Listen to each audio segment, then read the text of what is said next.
12th, how are you all? Most welcome to my YouTube channel Just Commerce। तो आज के class में हम सभी जो टॉपिक है हमारा वो बहुत ही इंपॉर्टेंट एंड इंटरेस्टिंग टॉपिक है। आज के क्लास में हम एमसीक्यू टाइप क्वेश्चंस को समझेंगे। जो 3 चैप्टर हमारा कंप्लीट हो रखा है, जैसे कि introduction to partnership, goodwill and change in partners, change in profit sharing ratio, ये तीनों चैप्टर्स का आज हम कुछ बेसिक सा एमसीक्यू क्वेश्चंस को समझेंगे। ये एमसीक्यू क्वेश्चन जो मैं यहाँ पे लिख रखी हूँ, ये मेरा बहुत ही ज्यादा इजी लेवल का, ये बहुत ही ज्यादा हार्ड लेवल का नहीं, ये मॉडरेट लेवल का है। आप इसे आसानी से समझ सकते हैं एंड मतलब कि आप चेक करो कि आप कितना समझे हैं, कितना आपका कंसेप्ट क्लियर हो रखा है। ओके, तो चलिए स्टार्ट करते हैं। सबसे पहला क्वेश्चन है, पहले हम इंट्रोडक्शन से रिलेटेड सारे क्वेश्चंस को समझ लेंगे, फिर गुडविल चैप्टर का end then change in PSR का। ठीक है, तो देखते हैं। तो सबसे पहले यहाँ पे मैंने लिख रखा है, in the absence of any agreement the profit and losses of the firm are shared. कौन सा रेशियो में शेयर होगा? जब कभी भी पार्टनर्स के बीच में कोई भी एग्रीमेंट नहीं बना है, कोई भी एग्रीमेंट नहीं बना है, तो प्रॉफिट एंड लॉस को किस रेशियो में शेयर करना चाहिए? इक्वली, या फिर कैपिटल रेशियो में, या फिर अलग अलग कोई भी प्रपोर्शन में, या फिर इनमें से कोई नहीं, नन ऑफ दीज। बताइए। तो चैप्टर पढ़ाने के दौरान ही आपको बता दिया गया था कि जब कभी भी कोई भी पार्टनर्स के बीच में एग्रीमेंट तैयार नहीं हो रखा है, तो according to Indian Partnership Act 1932 partners के बीच जो प्रॉफिट एंड लॉस शेयर करने का रेशियो होगा वो क्या होगा? इक्वल होगा। ओके, तो यस, इसका आंसर हमारा इक्वल होगा। ठीक है, तो कितने लोगों का सही हुआ ये भी बताना। ठीक है, चलिए next. In the absence of partnership agreement interest on partners loan is paid. Partnership agreement जब नहीं बना है, इसमें भी पार्टनरशिप एग्रीमेंट नहीं बना था, तो कौन सा रेशियो में शेयर हो रहा था, ये क्वेश्चन था। एंड नंबर 2 में है कि जब एग्रीमेंट नहीं बना है और कोई पार्टनर अगर लोन दिया है तो उस लोन पे उसे कितना इंटरेस्ट मिलेगा, कितने परसेंट के रेट से? 5% per annum, 6% per annum, 8% per annum और 4% per annum.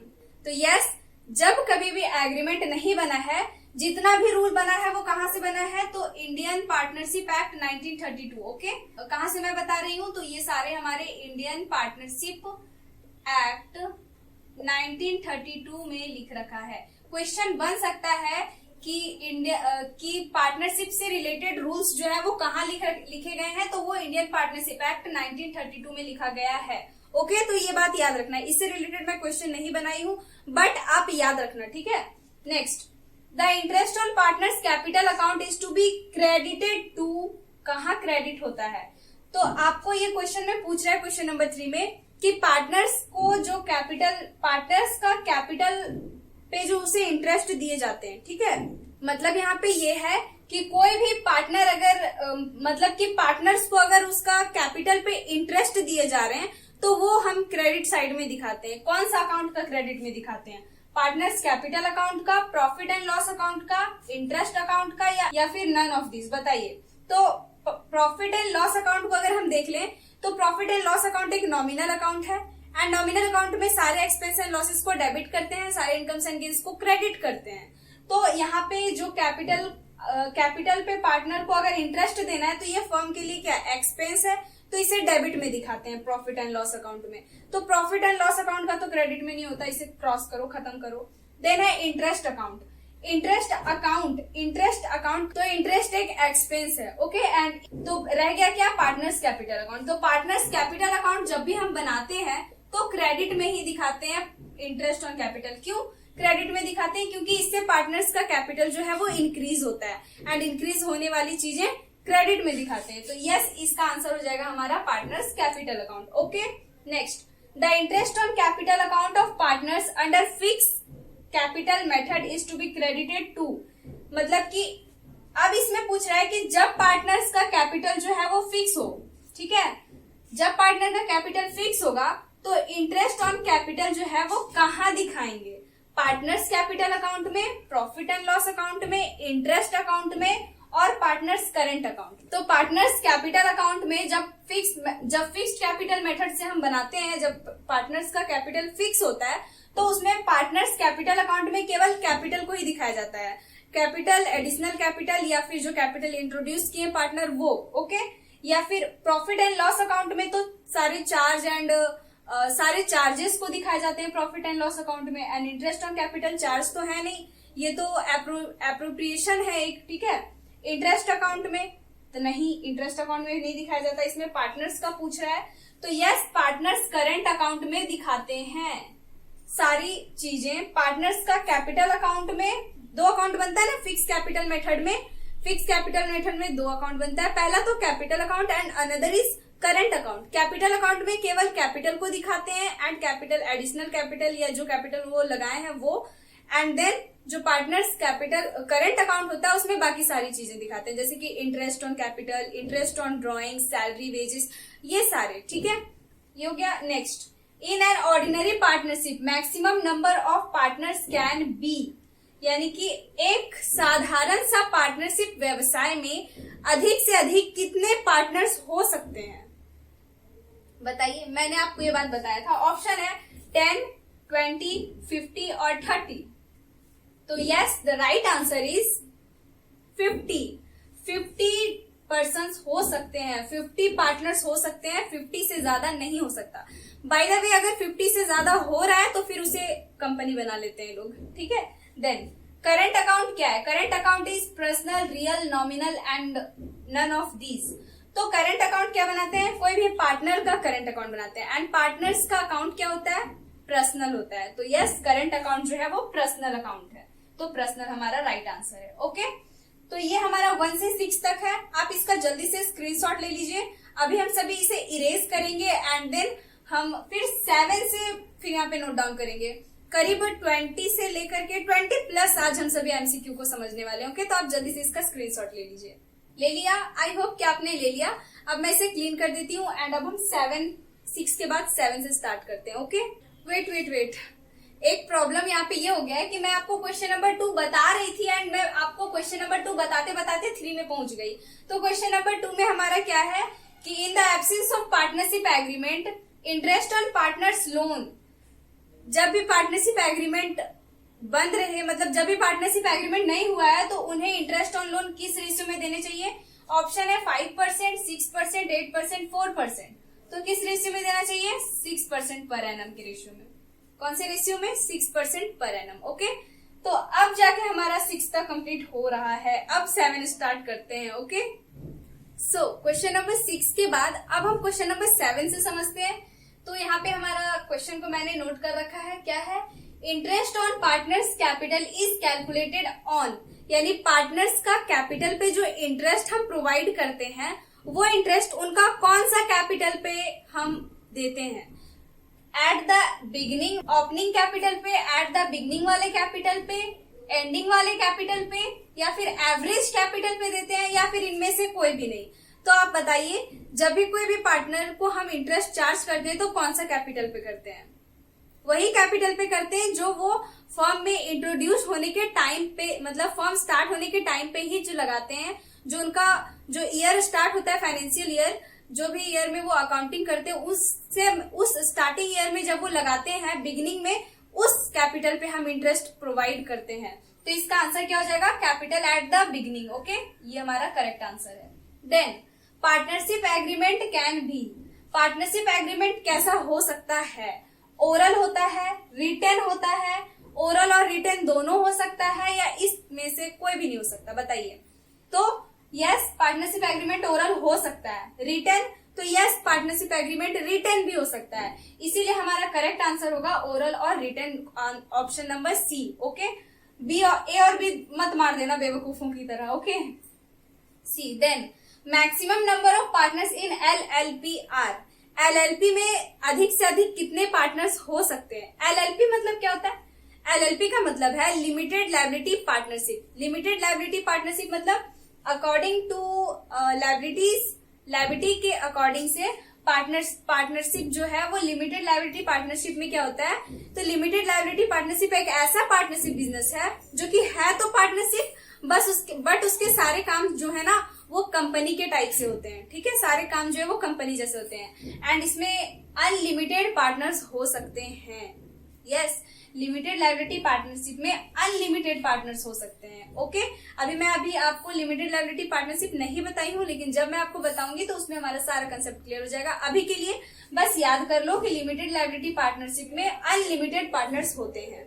Okay, next, if the date of drawings are not given, if the date of drawings are not given, drawings will be charge for, मतलब कि अगर drawing का date नहीं दे रखा है कि partners किस डेट को ड्राइंग कर रहे हैं, तो उस टाइम पे हम ड्राइंग्स कब तक का कैलकुलेट करते हैं? 1 ईयर का, मतलब 12 मंथ्स और 1 ईयर ये हो सकता है हमारा, ठीक है, या फिर 6 मंथ का, 3 मंथ का या 24 मंथ का। आप हमें जरूर बताना कि आपका कितना करेक्ट हो रहा है, ठीक है। तो यस, जब भी कभी भी ड्राइंग्स का डेट ना दिया रहे तो समझ जाना कि ड्राइंग्स जो है वो 6 मंथ के लिए हमें निकालने हैं। कितने मंथ के लिए? 6 मंथ के लिए। ओके, तो ये था हमारा इंट्रोडक्शन ऑफ पार्टनरशिप चैप्टर का एमसीक्यू क्वेश्चंस, कुछ बेसिक सा क्वेश्चंस। ओके, अब हम गुडविल चैप्टर की ओर बढ़ते हैं, गुडविल से रिलेटेड क्वेश्चंस को सॉल्व करते हैं। तो सबसे पहला जो है यहाँ पे क्वेश्चन वो है, गुडविल इज अ, गुडविल क्या है? Tangible assets, intangible assets, current assets और नन ऑफ दीज। तो देखते हैं, टेंजिबल एसेट्स मतलब वैसे एसेट्स जो देख सकते हैं, टच कर सकते हैं। इनटेंजिबल एसेट्स मतलब वैसे एसेट्स जिन्हें देख नहीं सकते, टच नहीं कर सकते, बट उनका मॉनेटरी वैल्यू है। एंड करेंट एसेट्स मतलब वैसे एसेट्स जिन्हें हम क्विकली कैश में कन्वर्ट कर सकते हैं। एंड नन ऑफ दिस मतलब इनमें से कुछ भी नहीं। तो बताइए क्या होता है? तो गुडविल को हम देख सकते हैं क्या? नहीं। टच कर सकते हैं क्या? नहीं। बट इसका क्या मॉनेटरी वैल्यू है? यस, इसलिए ये हमारा इंटेंजिबल एसेट्स होगा। ओके, देन है सुपर प्रॉफिट मीन्स, मतलब कि सुपर प्रॉफिट का मतलब क्या होता है? तो सुपर प्रॉफिट का मतलब क्या होता है बताइए? तो सुपर प्रॉफिट मतलब ऑप्शन नंबर ए में लिखा है total profit divided by number of years. नहीं, ये तो एवरेज प्रॉफिट है ना, जितना भी प्रॉफिट हुआ है 4-5 साल का सबको मिला लो, वो गया total profit, and divided by number of years, जितने इयर्स का आपने कैलकुलेट किया है। तो ये तो होगा नहीं, ये तो एवरेज प्रॉफिट का होता है। देन है B, average profit minus normal profit. तो गुडविल अगर आपको याद होगा तो सुपर प्रॉफिट का फॉर्मूला ही मैंने आपको बताया था, सुपर प्रॉफिट का मैंने आपको फॉर्मूला बताया था, average profit minus normal profit. याद है आप सभी को? तो यस, सुपर प्रॉफिट मतलब यही होता है, average profit minus normal profit. Okay, तो इसका करेक्ट आंसर बी नंबर हो जाएगा। एंड सी में क्या लिखा है? Weighted profit divided by number of weights. ये तो होता नहीं है, ठीक है, ये नन ऑफ दिस तो होगा नहीं। तो ये हमारा 12, अभी तक हम 12 एमसीक्यू पढ़े हैं, अभी हम 12 के बाद 13 को समझेंगे। आप इसका जल्दी से स्क्रीनशॉट ले लो। ले लिया ना? तो चलिए अब हम 13 से फिर पढ़ते हैं। इसे अब मैं इरेज कर देती हूँ, अब हम 13 के आगे मतलब समझेंगे, ठीक है। सो अभी हम 13 तक समझे थे, मतलब 12th क्वेश्चन तक समझे थे, एंड अब हम क्वेश्चन नंबर 13 से समझेंगे, ठीक है। तो ये तीनों जो क्वेश्चन मैंने यहाँ नोट कर रखा है, ये तीनों हमारा गुडविल से रिलेटेड है, एंड ये क्वेश्चन थोड़ा सा डिफरेंट है बाकी सारे क्वेश्चन से, ठीक है, क्योंकि बाकी सारे क्वेश्चंस जो हैं उन्हें पढ़ के हमें सीधे आंसर पता चल जा रहा था, उसे हम टिक आउट कर दे रहे थे, बट यहाँ पे हम सॉल्व करके देखेंगे। सॉल्व करके देखने वाला क्वेश्चन हमारा गुडविल से आ सकता है, ठीक है। तो देखते हैं किस टाइप का आ सकता है। Profit of the last 3 years वर, प्रॉफिट दे दिया है लास्ट 3 साल का, कितना? 6,000, 13,000 एंड 8,000, ठीक है। मतलब लास्ट 3 years का प्रॉफिट यहाँ पे गिवन है 6,000, 13,000 and 8,000। Okay, the value of goodwill at 2 years purchase of average profit will be. Goodwill क्या होगा 2 years purchase of average profit का रूल से। तो यस, अब यहाँ पे आपको सॉल्व करना होगा, पता करना होगा, मतलब सॉल्व हम यहाँ पे करेंगे, it is our rough work. Okay, and देखेंगे कि क्या होगा। तो सबसे पहली बात कि क्वेश्चन नंबर 13 को हम पहले देख लेते हैं। तो एवरेज प्रॉफिट का फॉर्मूला मैंने आपको क्या बताया था? Number of years, sorry, total profit divided by number of years. तो टोटल प्रॉफिट कितने होंगे? 6,000, 13,000 एंड 8,000। सभी को ऐड कर लीजिए, तो हमारे यहाँ पे होता है 6 और 13 को ऐड करेंगे तो 19,000 होगा, एंड 19 में 8 ऐड कर देंगे हम, तो यहाँ पे हमारा 27,000 होगा, ठीक है। तो 27,000 एंड कितने ईयर्स है? 1, 2 एंड 3 ईयर्स है ना, यहाँ पे लिख रखा है 3 ईयर्स, तो 3 से डिवाइड कर दीजिए। कितना आया हमारा? 9,000 रुपीज। इसलिए एवरेज प्रॉफिट का मेथड से गुडविल हमारा क्या हो जाएगा? तो 9,000 आया है, तो 9,000 को हम नंबर ऑफ ईयर्स परचेज से मल्टीप्लाई कर देते हैं। तो 2 है तो 2 से मल्टीप्लाई करेंगे, क्या हो गया? 18। तो यस, हमारा आंसर 18,000 रुपीज होगा। एंड यहाँ देख लेते हैं 18 हमारा कौन से ऑप्शन में है। ए में 81,000 है, नहीं होगा। बी में 27,000 है, ये भी नहीं होगा। सी में 9,000 है, ये भी नहीं होगा। बट डी में हमारा 18,000 है, यस ये होगा, ठीक है। तो 18,000 को ऐसे टिक आउट कर देंगे। ओके, नेक्स्ट है 14 नंबर। इसमें क्या है, a firm has an average profit of 60,000। एक फर्म में एवरेज प्रॉफिट कितना दे दिया, 60,000।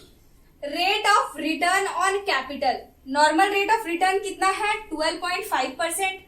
The total capital employed in the firm was 4 lakh. जितना भी कैपिटल फर्म में लगाया गया था, मतलब कैपिटल एम्प्लॉयड कितना है, 4 लाख है। Calculate goodwill on the basis of 2 years purchase of super profit. अब यहाँ पे गुडविल जो है वो सुपर प्रॉफिट का मेथड से निकालना है। तो सुपर प्रॉफिट का फॉर्मूला हमारा क्या होता है, average profit minus normal profit. तो यहाँ पे एवरेज प्रॉफिट तो गिवन है, बट नॉर्मल प्रॉफिट दिया है क्या, नहीं। तो सबसे पहले हमें नॉर्मल प्रॉफिट निकालना होगा, ठीक है। तो नॉर्मल प्रॉफिट कैसे निकालेंगे, तो जितना भी आपको कैपिटल एम्प्लॉयड होगा, ठीक है, जितना भी कैपिटल एम्प्लॉयड होगा इंटू कर देंगे नॉर्मल रेट ऑफ रिटर्न। तो रेट ऑफ रिटर्न कितना है, 12.5%। तो 12.5 डिवाइडेड बाई क्या, 100। ओके, तो यस यहाँ पे 100 से डिवाइड कर देना एंड इससे आप सॉल्व कर लेंगे। तो यहाँ पे हमारा आएगा 50,000 रुपीज। ओके, तो अब यहाँ पे नॉर्मल प्रॉफिट भी पता चल गया एंड एवरेज प्रॉफिट भी पता चल गया। अब क्या पता करना, तो अब सुपर प्रॉफिट पता करना। तो super profit, average profit minus normal profit, average profit minus normal profit आएगा कितना हमारा, 10,000। तो 10,000 ऐसे लिख देंगे। बट ये तो सुपर प्रॉफिट आया है, गुडविल आया है क्या, नहीं। तो अब इसका गुडविल पता करना होगा ना। एंड गुडविल कैसे पता करेंगे, तो यस गुडविल पता करना बहुत ही आसान है। Super profit into number of years purchase. Number of years purchase कितना दे रखा है, 2 years। तो इंटू 2 इज इक्वल टू हमारा हो जाएगा 20,000 रुपीज। तो यस हमारा करेक्ट आंसर क्या हो जाएगा, 20,000 रुपीज। ओके, सॉरी अगर आपको नीचे उतना पता नहीं चल रहा है तो, लेकिन ये हमारा आंसर 20,000 आएगा। क्यों, क्योंकि 10 इंटू 2 इज इक्वल टू हमारा कितना आता है, 20,000, ठीक है। 10,000 इंटू 2 इज इक्वल टू 20,000। तो हमारा ए नंबर आंसर जो है वो करेक्ट है। ओके, चलिए अब 15 नंबर को हम समझ लेते हैं। 15 नंबर में क्या है, capital employed in a business is 1,50,000। एक बिजनेस में कितना कैपिटल एम्प्लॉय किया गया, 1,50,000। Profits are 50,000 and normal rate of return, ये कैपिटल एम्प्लॉयड है, ठीक है, ये 1,50,000 एंड प्रॉफिट कितना दे दिया, 50,000 rupees. Normal rate of profit है कितना, मतलब नॉर्मल रेट ऑफ रिटर्न है, ये नॉर्मल रेट ऑफ प्रॉफिट लिख दिया, तो कंफ्यूज मत हो जाना। The amount of goodwill as per capitalisation will be, capitalisation से गुडविल कैसे पता करेंगे। एंड यहाँ पे कुछ लिखा है कि कैपिटलाइजेशन ऑफ सुपर प्रॉफिट है या कैपिटलाइजेशन ऑफ नॉर्मल प्रॉफिट है, कुछ नहीं। सुपर प्रॉफिट है या एवरेज प्रॉफिट, कुछ नहीं लिखा ना, मतलब ये सुपर प्रॉफिट का होगा, कैपिटलाइजेशन ऑफ सुपर प्रॉफिट से। ओके, तो अब हम इसे इरेज कर देते हैं, हम यहाँ इसको समझेंगे। तो यहाँ पे हमारा क्या क्या गिवन है, तो कैपिटल एम्प्लॉयड दे दिया गया है। कैपिटल एम्प्लॉयड हमें निकालने का जरूरत नहीं है, ठीक है। कैपिटल एम्प्लॉयड यहाँ पे हमारा गिवन है रुपीज 1,50,000 रुपीज। ओके, क्या निकालना होगा, capitalised value, capitalised value. And capitalised value कैसे कैलकुलेट करते हैं, तो जो भी एवरेज प्रॉफिट गिवन होगा वो एवरेज प्रॉफिट इंटू, ये एवरेज प्रॉफिट है, ठीक है, and into 100 divided by normal rate of return. तो यहाँ पे नॉर्मल रेट ऑफ रिटर्न कितना है, 20%, तो 20 से कर देंगे एंड फिर आप इसे सॉल्व कर लेना। तो यहाँ पे हमारा हो जाएगा 2,50,000 रुपीज। कितना, 2,50,000। अब गुडविल आप निकाल सकते हैं एंड गुडविल कैसे निकलेगा हमारा, तो कैपिटलाइज्ड वैल्यू में से, कैपिटलाइज्ड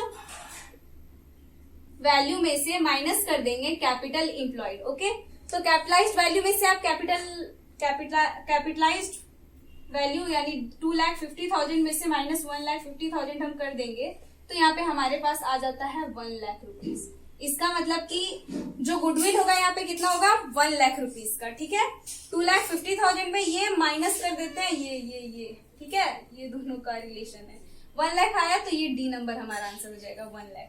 ओके, फंडामेंटल्स चैप्टर का भी हो गया, फंडामेंटल्स ऑफ पार्टनरशिप का, इंट्रोडक्शन टू पार्टनरशिप मैं लिखी हूँ, एंड गुडविल का भी हमारा हो गया एमसीक्यू। 10 एमसीक्यू हमने इंट्रोडक्शन का जाना, 5 एमसीक्यू क्वेश्चंस हमने गुडविल का जाना। आई होप कि अब तो आपको आइडिया हो ही गया होगा कि इस टाइप का भी क्वेश्चन आ सकता है, इसलिए प्रैक्टिस करते रहना। अब हम समझ लेते हैं चेंज इन पीएसआर का, ठीक है। तो आप इसका जल्दी से स्क्रीनशॉट ले लो ले लिया। अब हम इसे इरेज करते हैं एंड अब हम PSR का MCQ को समझते हैं। ओके, सो अब जो हम समझने वाले क्वेश्चंस को, वो क्वेश्चन हमारा 16 से लेकर के 20 तक है। ओके, अभी तक हम 15 क्वेश्चंस को समझ चुके हैं एंड अब हम जो बाकी का क्वेश्चंस है उन्हें समझते हैं। ठीक है, तो देखते हैं हम क्वेश्चन नंबर 16 में क्या है। Increase in the value of assets, increase in the value of assets on reconstitution of the partnership firm results into. It means कि जब भी कोई भी फर्म का रिकंस्टिट्यूशन हो, जब भी किसी फर्म का रिकंस्टिट्यूशन मतलब जब भी किसी फर्म का पुनर्गठन हो, एंड पुनर्गठन का मतलब क्या है? यस, पुनर्गठन का मतलब जब एडमिशन हो, रिटायरमेंट हो, डेथ हो या चेंज इन PSR हो, तब उस सिचुएशन में जब एसेट्स का वैल्यू बढ़ जाता है तो वो क्या है? गेन है, लॉस है, या फिर ना गेन है ना लॉस है, कुछ भी नहीं है, या फिर इनमें से कोई भी नहीं। तो यस, जब एसेट्स का वैल्यू बढ़ जाता है तो वो हमारा प्रॉफिट होता है। रिवैल्यूएशन अकाउंट जब मैं बता रही थी तो उस टाइम पे मैंने आपको बताया था। तो यस, ये हमारा गेन होगा। Then recording of unrecorded assets on the reconstitution of a partnership will be. जब भी कोई अनरिकॉर्डेड एसेट्स हो रिकंस्टिट्यूशन के टाइम पे तो वो क्या है? गेन है, लॉस है, कुछ भी नहीं है, या none of these. Unrecorded assets है अगर, तो उसे हम रिवैल्यूएशन अकाउंट में क्रेडिट साइड दिखाते हैं। एंड रिवैल्यूएशन अकाउंट क्या है? एक नॉमिनल अकाउंट है एंड नॉमिनल का रूल कहता है कि debit all expenses and losses and credit all incomes and gains. मतलब हम क्रेडिट में दिखा रहे हैं, इसका मतलब ये गेन है। इस तरीके से भी समझ सकते हो आप। तो ये हमारा गेन होगा। ठीक है, वहीं अगर क्वेश्चन रहता रिकॉर्डिंग ऑफ अनरिकॉर्डेड लायबिलिटीज, ध्यान से सुनना, अगर क्वेश्चन रहता recording of unrecorded liabilities on the reconstitution of partnership firm will be. अगर अनरिकॉर्डेड लायबिलिटीज आपको क्वेश्चन में दिया रहता ना, तो उसे हम डेबिट साइड दिखाते हैं रिवैल्यूएशन अकाउंट में, तो वो हमारा लॉस हो जाता है। ठीक है, समझ जाना इसे। देन है रिवैल्यूएशन अकाउंट और profit and loss adjustment account. Revaluation account या फिर profit and loss adjustment account क्या है? पर्सनल, रियल, नॉमिनल क्या है? तो रिवैल्यूएशन अकाउंट अभी मैंने आपको बताया, इसके सारे एक्सपेंसेस एंड लॉसेस को डेबिट में दिखाते हैं एंड सारे इनकम्स एंड गेन्स को क्रेडिट में दिखाते हैं, इसलिए ये नॉमिनल का रूल फॉलो करता है। ये नॉमिनल अकाउंट है। Then the balance on revaluation is transfer to old partners capital account in there. Revaluation account का बैलेंस, इसका मतलब जो रिवैल्यूएशन प्रॉफिट आता है हमारा, ठीक है, जो प्रॉफिट या लॉस आता है उसे हम किधर ट्रांसफर करते हैं, किधर भेजते हैं? तो उसे तो हम पार्टनर्स कैपिटल अकाउंट में भेजते हैं, ये तो आपको पता ही होगा। एंड किस रेशियो में? ओल्ड प्रॉफिट शेयरिंग रेशियो में, न्यू प्रॉफिट शेयरिंग रेशियो में, इक्वल में, या फिर इनमें से कुछ भी नहीं। PSR मतलब प्रॉफिट शेयरिंग रेशियो। ओके, तो yes, old profit sharing ratio में भेजते हैं। आई होप कि आपको याद है, आपने कोई भी भूला नहीं है। ठीक है, चलिए next. X and Y share profit in 2:3 ratio. X और वाई जो है वो 2:3 का रेशियो में अपना PSR मतलब उनका प्रॉफिट शेयरिंग रेशियो है। In future they decided to share profit in equal ratio. अब उनका new profit sharing ratio equal हो गया, तो इसमें पूछ रहा है कि which partner will sacrifice in which ratio. पूछा जा रहा है कि कौन सा पार्टनर सैक्रिफाइस करेगा एंड कौन से रेशियो में करेगा। तो इसमें आपको सैक्रिफाइसिंग एंड गेनिंग पता करना पड़ेगा। तो चलिए हम पता कर लेते हैं एक्स का भी वाई का भी। तो ओल्ड रेशियो कितना है? एक्स का 2/3 एंड वाई एक्स का 2/5 एंड वाई का 3/5 एंड न्यू रेशियो इक्वल है, यानी 1:2 माइनस 1:2। सॉल्व कर लो तो यहाँ 10 हो जाता है एंड इधर 4 - 5, ये -/10। एक्स का -10 आया, इसका मतलब ये गेन कर रहा है एंड वाई का 10, 6 - 5 = 1/10। इसका मतलब ये सैक्रिफाइस कर रहा है। मैंने आपको बताया था कि ओल्ड माइनस न्यू करना, old share minus new share करना, उसके बाद अगर प्लस में आता है तो वो सैक्रिफाइस कर रहा है, माइनस में आता है तो वो गेन कर रहा है। तो एक्स का माइनस में आया, ये गेन कर रहा है। वाई सैक्रिफाइस कर रहा है कितना? 1/10। तो ऑप्शन देखिए, यहाँ पे एक्स सैक्रिफाइस 1/10 नहीं, एक्स गेन कर रहा है 1/10। वाई सैक्रिफाइस 1/5 नहीं, 1/10 सैक्रिफाइस कर रहा है। तो सी नंबर ऑप्शन में है Y sacrifice 1/10। Yes, Y sacrifice 1/10 यहाँ पे हमारा आया है। तो सी नंबर ऑप्शन जो है वो हमारा करेक्ट ऑप्शन होगा। ठीक है, तो इस टाइप से भी आपका क्वेश्चन आ सकता है। ठीक है, तो आज का क्लास में हम introduction of partnership, goodwill and change in PSR का कुछ बेसिक सा क्वेश्चंस को समझे। ना कुछ हार्ड लेवल का था, ना ही लो लेवल का था, मीडियम मॉडरेट लेवल का क्वेश्चंस को आज हम समझे हैं। ठीक है, एंड इसी तरह से हमारा हर चैप्टर का MCQ मैं करवाती रहूंगी एंड हमारा चैप्टर भी साथ साथ चलता रहेगा, चैप्टर्स।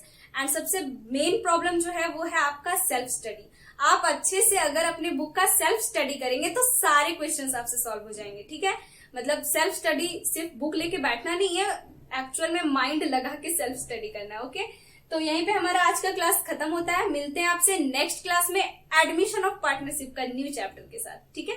तब तक के लिए bye bye and take care.